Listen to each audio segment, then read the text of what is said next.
CPM സംസ്ഥാന ജില്ലാ നേതൃത്വങ്ങളിൽ നിന്ന് പ്രായപരിധിയുടെ പേരിൽ മാറ്റി നിർത്തപ്പെടുകയും പാർട്ടിയിൽ പിന്നീട് ഒതുക്കപ്പെടുകയും ചെയ്ത നേതാവാണ് ആലപ്പുഴയുടെ സ്വന്തം ജി സുധാകരൻ.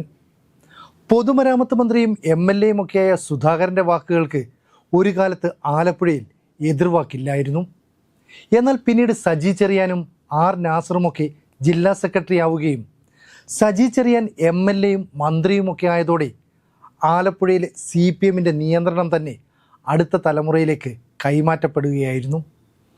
ആലപ്പുഴയിലെ MP MA ആരിഫും Ambalappuzha MLA H സലാമും ഇവർക്കൊപ്പം എത്തിയതോടെ പാർട്ടിയിലെ സുധാകരൻ്റെ അപ്രമാദിത്വം ഏതാണ്ട് പൂർണ്ണമായി അവസാനിച്ചു. CPMൻ്റെ സംസ്ഥാന സമിതിയിൽ നിന്ന് ഒഴിവാക്കിയതോടെ കുറച്ചുകാലം സുധാകരൻ പൊതുപരിപാടികളിൽ നിന്നെല്ലാം പൂർണ്ണമായി ഒഴിഞ്ഞു നിൽക്കുകയും ചെയ്തിരുന്നു. ജില്ലാ കമ്മിറ്റിയിൽ ക്ഷണിതാവെന്ന നിലയിൽ പങ്കെടുക്കാമെങ്കിലും അത്തരം യോഗങ്ങൾക്കൊന്നും പോകാതെ പ്രതിഷേധം അറിയിക്കുകയും ചെയ്തു. എന്നാൽ ആലപ്പുഴ ജില്ലാ കമ്മിറ്റി അതൊന്നും കണ്ടതായോ കേട്ടതായോ ഭാവിച്ചിരുന്നില്ല.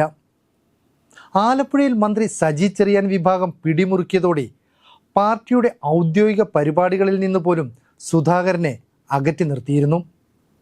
എന്നാൽ ഇപ്പോൾ ആലപ്പുഴ ജില്ലയുടെ വിവിധ ഭാഗങ്ങളിൽ പല പരിപാടികളിലും പങ്കെടുക്കാനായി ജി സുധാകരൻ എത്തുന്നു എന്നും മാത്രമല്ല, പാർട്ടിയെ പ്രതിരോധത്തിലാക്കുന്ന പല പ്രസ്താവനകളും നടത്തുകയും ചെയ്യുന്നു. തുടർച്ചയായി സർക്കാരിനെയും മന്ത്രിമാരെയും ഭരണത്തെയുമെല്ലാം കുറ്റപ്പെടുത്തുന്ന സുധാകരൻ ഇപ്പോൾ CPMന് തലവേദനയാകുന്നുണ്ട്. ഏറ്റവും ഒടുവിൽ സുധാകരനെ ഏതാണ്ട് പൂർണ്ണമായും ഒതുക്കിയ സജി ചെറിയാൻ്റെ തട്ടകമായ ചെങ്ങന്നൂരിലെത്തിയാണ് പുതിയ വിമർശനങ്ങൾ ഉന്നയിച്ചത്. രാഷ്ട്രീയത്തിലുള്ളവർക്കും അധികാര സ്ഥാനങ്ങളിൽ ഇരിക്കുന്നവർക്കും വേണ്ടത് സ്വഭാവശുദ്ധിയാണെന്ന് പറഞ്ഞത് പാർട്ടിക്കുള്ള വിമർശനം തന്നെയാണ്. ചെങ്ങന്നൂർ മുൻ MLA KK രാമചന്ദ്രനെ അനുസ്മരിക്കാനായി സർഗവേദി സംഘടിപ്പിച്ച സമ്മേളന വേദിയിലായിരുന്നു സുധാകരൻ്റെ പുതിയ തുറന്നു പറച്ചിൽ. രാഷ്ട്രീയത്തിലുള്ളവരുടെ ലക്ഷ്യം സ്ഥാനമാനങ്ങളും പ്രോട്ടോക്കോളുമാണ് എന്ന നിലയിലായി കേരളത്തിലെ സംഭവങ്ങൾ. എന്നാൽ പ്രോട്ടോക്കോൾ സർക്കാർ പരിപാടിയിൽ മാത്രമുള്ളതാണെന്ന് സുധാകരൻ ഈ യോഗത്തിൽ പറഞ്ഞതും വലിയ ചർച്ചയായി മാറുകയാണ്. ചെങ്ങന്നൂരിലെ CPM പ്രമുഖനായ രാമചന്ദ്രൻ നായരുടെ അനുസ്മരണത്തിൽ ജി സുധാകരൻ എങ്ങനെ എത്തിയെന്നത് CPM ആലപ്പുഴ ജില്ലാ കമ്മിറ്റിക്ക് പോലും കണ്ടെത്താൻ കഴിഞ്ഞില്ല. എന്തായാലും ഇനി സുധാകരന് വേദികൾ അനുവദിക്കുന്നതിൽ പല തട്ടുകളിൽ ആലോചിക്കണമെന്ന് പാർട്ടി ജില്ലാ നേതൃത്വം അടുപ്പക്കാർക്ക് നിർദ്ദേശം നൽകി കഴിഞ്ഞു. ചെങ്ങന്നൂരിലെ രാമചന്ദ്രൻ നായരുടെ അനുസ്മരണ ചടങ്ങിൽ സുധാകരൻ മറ്റൊരു ഒളിയമ്പ് കൂടി ഉയർത്തിയിരുന്നു. ഒരു സാംസ്കാരിക സ്ഥാപനത്തിൻ്റെ ഉദ്ഘാടന വേളയിൽ അതിനെക്കുറിച്ച് ഒന്നും അറിയാത്ത രാഷ്ട്രീയ നേതാക്കൾക്കാണ് കൂടുതൽ പരിഗണന എല്ലായ്പ്പോഴും കിട്ടുന്നത്. സ്ഥാപനം പടുത്തുയർത്താൻ കഷ്ടപ്പെട്ട സാംസ്കാരിക പ്രവർത്തകന് അവിടെ യാതൊരു പരിഗണനയും ലഭിക്കുന്നില്ല. പണ്ട് ഇങ്ങനെയൊന്നും ആയിരുന്നില്ല കാര്യങ്ങളെന്നും അവർക്ക് വേണ്ടി സംസാരിക്കാൻ വേദി ഒഴിഞ്ഞു കൊടുക്കുമായിരുന്നുവെന്നും സുധാകരൻ പറഞ്ഞു. ഈ സാഹചര്യത്തിലാണ് രാമചന്ദ്രൻ നായരുടെ മഹത്വം തിരിച്ചറിയേണ്ടതെന്നും സുധാകരൻ കൂട്ടിച്ചേർത്തു. അദ്ദേഹത്തിൻ്റെ ഏറ്റവും വലിയ കൈമുതൽ സ്വഭാവശുദ്ധിയായിരുന്നു എന്നായിരുന്നു ചില നേതാക്കൾക്ക് നേരെയുള്ള മറ്റൊരു ഒളിയമ്പ്. രാഷ്ട്രീയത്തെ വഴിതെറ്റിക്കുന്നത് പൊളിറ്റിക്കൽ ക്രിമിനൽസ് ആണെന്നും അവർ പറഞ്ഞു കൊടുക്കുന്ന കാര്യങ്ങളാണ് പലപ്പോഴും മാധ്യമങ്ങളിലൂടെ പുറത്തു വരുന്നതെന്നും സുധാകരൻ പറഞ്ഞു. സജി ചെറിയാൻ്റെ തട്ടകമായ ചെങ്ങന്നൂരിലും സുധാകരനെത്തി പാർട്ടിയെ പ്രതിരോധത്തിലാക്കിയ പരാമർശം നടത്തിയതിനെ സജി ചെറിയാൻ അനുകൂലികൾ ഏറെ ഗൗരവത്തോടെയാണ് കാണുന്നത്. MD വാസുദേവൻ നായരുടെ വിഷയത്തിലും സുധാകരനെതിരെ രംഗത്ത് വന്നത് സജി ചെറിയാൻ ആയിരുന്നു. പൊതുവേദിയിൽ സുധാകരൻ വീണ്ടും സജീവമാകുന്നത് വലിയ പ്രതിസന്ധികൾ സൃഷ്ടിക്കുകയാണെന്ന് പാർട്ടിയിലെ ഒരു വിഭാഗം പരസ്യമായി തന്നെ പറയുകയും ചെയ്യുന്നുണ്ട്. MD കോഴിക്കോട് ലിറ്ററേച്ചർ ഫെസ്റ്റിവലിൽ നടത്തിയ പരാമർശം മുഖ്യമന്ത്രിക്കും പാർട്ടിക്കും എതിരാണെന്ന തരത്തിൽ വലിയ ചർച്ചകൾ കേരളത്തിൽ നടന്നിരുന്നു. എന്നാൽ അത് വിവാദമാകാതിരിക്കാൻ CPM നേതൃത്വം പരമാവധി സംയമനം പാലിച്ചു. അതുകൊണ്ട് തന്നെയാണ് സൈബർ സഖാക്കളടക്കം ആരും MD വാസുദേവൻ നായരെ വിമർശിക്കരുതെന്ന് പാർട്ടി കൃത്യമായ നിർദ്ദേശം നൽകി സംഭവത്തെ ഒതുക്കിയത്. എന്നാൽ ഇതിനൊന്നും മുഖവിലക്കെടുക്കാതെ MDയെ പൊതുവേദിയിൽ ജി സുധാകരൻ വിമർശിച്ചു. മാർക്സിസം പഠിപ്പിക്കാൻ MD വാസുദേവൻ നായർ വരേണ്ടെന്ന് പറഞ്ഞ സുധാകരൻ സമരവും ഭരണവും എന്താണെന്ന് കമ്മ്യൂണിസ്റ്റുകാരെ പഠിപ്പിക്കാൻ MD ശ്രമിക്കേണ്ടെന്നും വ്യക്തമാക്കിയിരുന്നു. എം ഡിയുടെ പ്രസംഗം കഴിഞ്ഞപ്പോൾ ചില സാഹിത്യകാരന്മാർക്ക് ഇളക്കമുണ്ടായെന്നും എം ഡിയെ ചാരി സർക്കാരിനെ വിമർശിക്കാൻ അവർ വരുന്നുവെന്നും ആരോപിച്ചു. എന്നാൽ ഇത് വിവാദമായതോടെ അടുത്ത ദിവസം തന്നെ ജി സുധാകരൻ വിഷയത്തിൽ മലക്ക മറിഞ്ഞു. എം ടി വാസുദേവൻ നായർ പഠിപ്പിക്കാൻ വരേണ്ടെന്ന് താൻ പറഞ്ഞിട്ടില്ലെന്നും ആർക്കും പഠിപ്പിക്കാമെന്നും മാധ്യമങ്ങൾ തൻ്റെ വാക്കുകൾ വളച്ചൊടിക്കുകയായിരുന്നുവെന്നുമാണ് അദ്ദേഹം പറഞ്ഞത്. എം ടി വാസുദേവൻ നായർക്കെതിരെ ആദ്യം വിമർശനമുന്നയിച്ചത് സാംസ്കാരിക മന്ത്രി സജി ചെറിയാനായിരുന്നുവെന്ന് സുധാകരൻ പറഞ്ഞിരുന്നു. ഏത് ചെറിയാനാണെങ്കിലും അങ്ങനെ പറയാമോ എന്നായിരുന്നു വിമർശനം.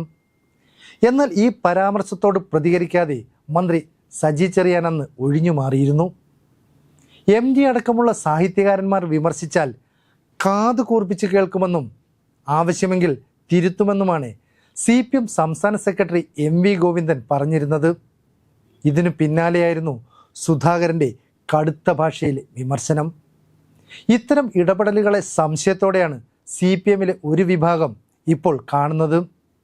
CPM സംസ്ഥാന നേതൃത്വത്തിനെ പ്രതിക്കൂട്ടിലാക്കും വിധമാണ് പല ഇടപെടലുകളും നടത്തുന്നതെന്ന കാര്യം മുതിർന്ന നേതാക്കളുടെ ശ്രദ്ധയിൽ ഇപ്പോൾ പെട്ടിട്ടുണ്ട്. കായംകുളത്ത് 2001 മത്സരിച്ചപ്പോൾ താൻ തോറ്റത് കാലുവാരിയത് കൊണ്ടാണെന്ന് സുധാകരൻ പറഞ്ഞത് ഏതാനും നാളുകൾക്ക് മുമ്പാണ്. മനസ്സിലൊന്ന് കരുതുകയും ഉടുപ്പിനടിയിൽ കഠാര ഒളിപ്പിച്ചു കൊണ്ടുവന്ന് കുത്തുക എന്നതുമാണ് ഇവിടുത്തെ ചില ആളുകളുടെ ശൈലിയെന്നും സുധാകരൻ തുറന്നടിച്ചു. ഇടതുപക്ഷമെന്നാൽ മനസ്സ് ശുദ്ധമായിരിക്കണം.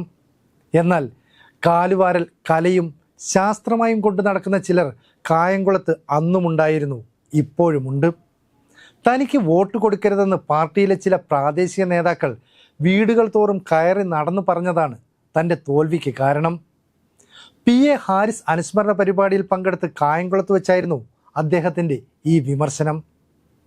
രാഷ്ട്രീയ വേദികളിൽ നിന്ന് സുധാകരനെ മാറ്റി നിർത്താൻ പാർട്ടി പലപ്പോഴും ശ്രമിക്കുമ്പോഴും സാംസ്കാരിക പരിപാടികളിൽ പങ്കെടുത്ത് പ്രത്യക്ഷമായും പരോക്ഷമായും കടുത്ത വിമർശനങ്ങൾ അദ്ദേഹം തുടരുകയാണ്.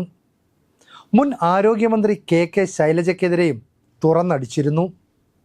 ആരാണ് ഈ ടീച്ചറമ്മ എന്ന് ചോദിച്ച സുധാകരൻ ഒരു പ്രത്യേക ആൾ മന്ത്രിയായില്ല എന്ന് വെച്ച് വേദനിക്കേണ്ട കാര്യമൊന്നുമില്ലെന്നും പറഞ്ഞു.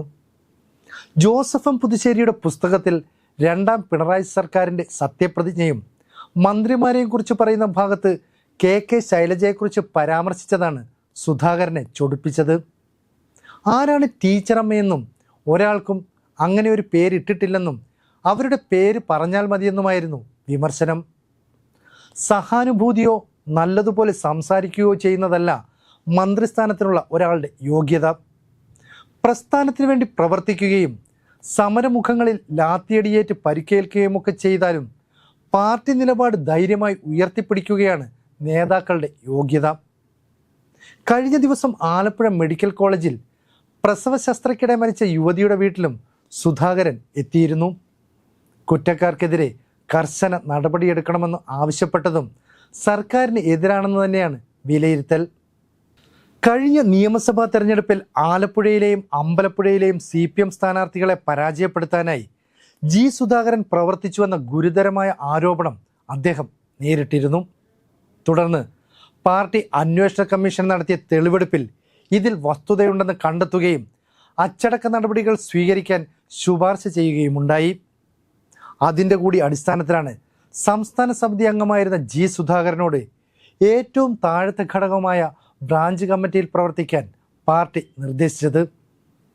ഇപ്പോൾ പാർട്ടി പരിപാടികളിലേക്കൊന്നും ക്ഷണിക്കാറില്ലെന്നും അഥവാ പങ്കെടുത്താൽ അതിൻ്റെ വാർത്തയോ ചിത്രമോ ഒന്നും പാർട്ടി മുഖപത്രമായ ദേശാഭിമാനിയിൽ പ്രസിദ്ധീകരിക്കില്ലെന്നും സുധാകരൻ കഴിഞ്ഞ ദിവസം ആരോപിച്ചിരുന്നു. എന്തായാലും അവഗണനകൾക്കൊടുവിൽ പുതിയൊരു പോർമുഖം തുറക്കാനുള്ള ശ്രമത്തിലാണ് സുധാകരനെന്ന് രാഷ്ട്രീയ നിരീക്ഷകരും ഇപ്പോൾ വിലയിരുത്തുന്നു. ലോക്സഭാ തെരഞ്ഞെടുപ്പ് പടിവാതിക്കലെത്തിയ സാഹചര്യത്തിൽ ഇനി സജീവ രാഷ്ട്രീയത്തിൽ താനുണ്ടാകുമെന്ന കൃത്യമായ സൂചനകളാണ് അദ്ദേഹം നടത്തിക്കൊണ്ടിരിക്കുന്നത്. പാർട്ടിക്കെതിരെ ഒളിയമ്പുകളുമായി സുധാകരൻ വീണ്ടും രാഷ്ട്രീയത്തിൽ സജീവമാകുന്നതിനെ എങ്ങനെ കൈകാര്യം ചെയ്യണം എന്നതായിരിക്കും CPM നേതൃത്വത്തിന് മുന്നിലുള്ള ഇപ്പോഴത്തെ പ്രധാന വെല്ലുവിളി.